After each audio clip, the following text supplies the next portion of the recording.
இதுக்கு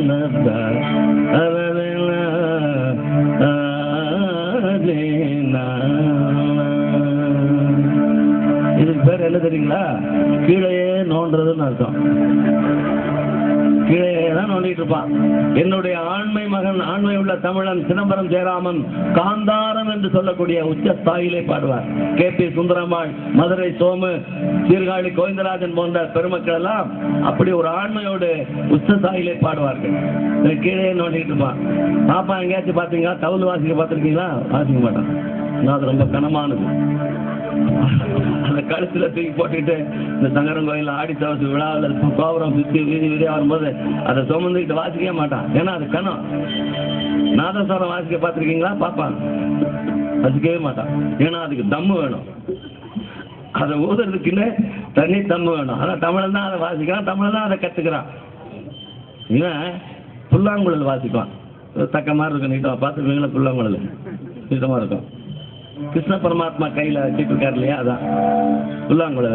அதை வச்சுக்கிட்டு வாசிக்கிட்டு இருப்போம். ஆக கடின உழைப்பு உழைக்க மறுக்கிற ஒருத்தன். அதே மாதிரி வார்த்தை கருவிகளையும் கடினமானது அவன் வாசிக்க மாட்டான். பாட்டு கேளுங்க.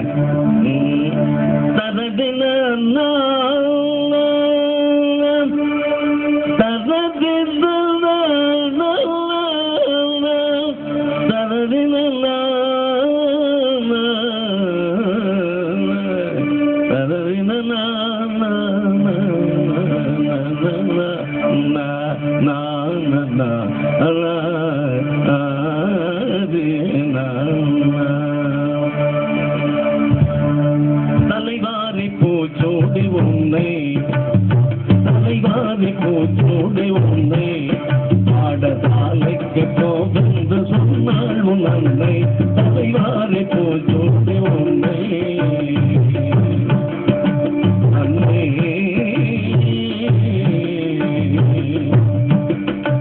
உன்னை.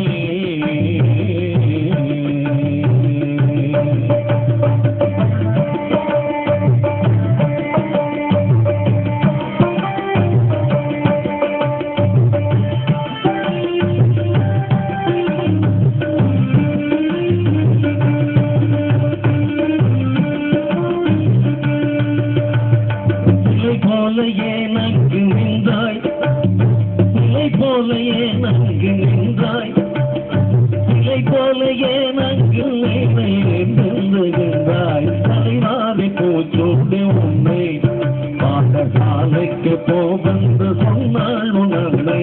தலைவாரி பூச்சோடி உன்னை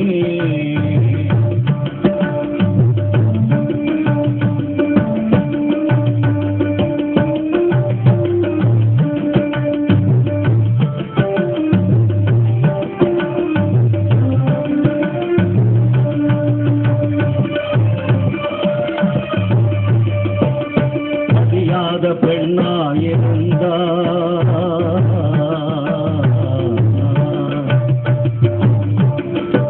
நீ படியாத பெண்ணாயிருந்தால் கேள்வி பண்ணுவாரும் ஊரார் அறிந்தார்.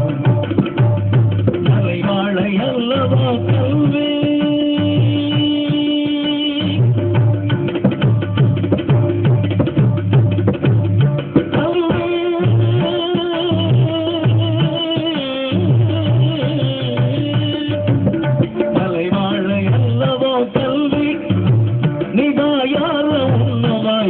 என்பதல்வே.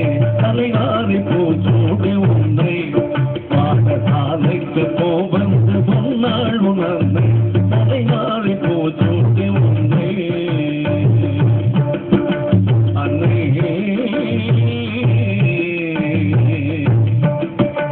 உன்னை.